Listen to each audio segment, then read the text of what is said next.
My anticipation for this record was soured somewhat by the lead single Papaya. It's a tad obnoxious and overt, but that's one of this act's charms, to dial its elements up. I still think it's the weaker track, but it has grown on me. The rest of this new record was a total hit from the get-go. Dada Dance blasts the listening experience into the stratosphere with its electrifying guitar tapping, illuminating the jolting synths and cutesy baby metal chant. What a tone setter for a fun record that does what these musicians do best, bringing ferocious modern metal together with sugar-coated pop in quirky, memorable fusions. This time around, a hint of worldly sounds creeps into a couple of songs, expanding the band's horizon, delivering another fine chapter in the journey. Something about the way this record rolls out, a couple of its themes too, gives a sense of arcade and adventure. It's almost as if each song has a lineage with a video game.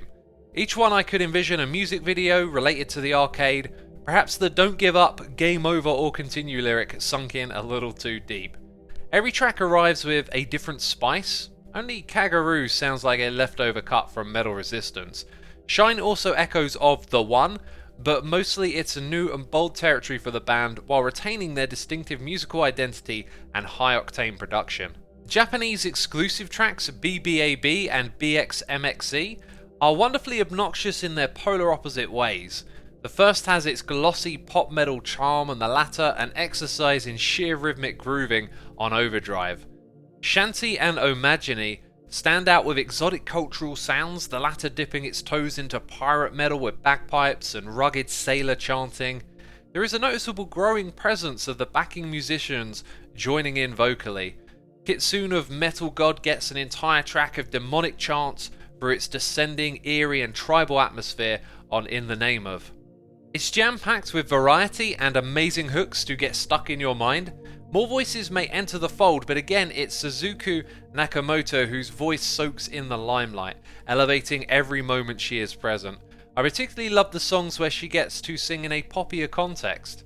Feels like this record has pushed its boundaries as the heavy side feels equally embellished. Maybe the drumming didn't ramp up the intensity with blast beats and the like, but the disjunct guitar tones are masterfully dense and tonal, bordering on guttural for comparison, perhaps the meatiest I've heard yet.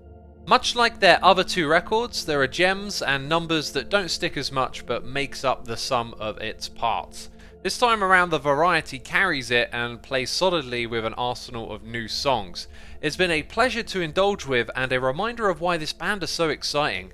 Anything is possible in metal, and these directions and avenues are so much more interesting than other bands grinding out the same old recycled styles.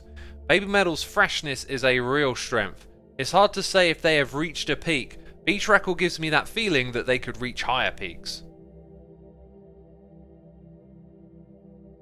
Thanks for listening. If you'd like to see some more of my music blogs, go check the website out. Every page has over 1,000 articles sorted by artist, year, genre and more.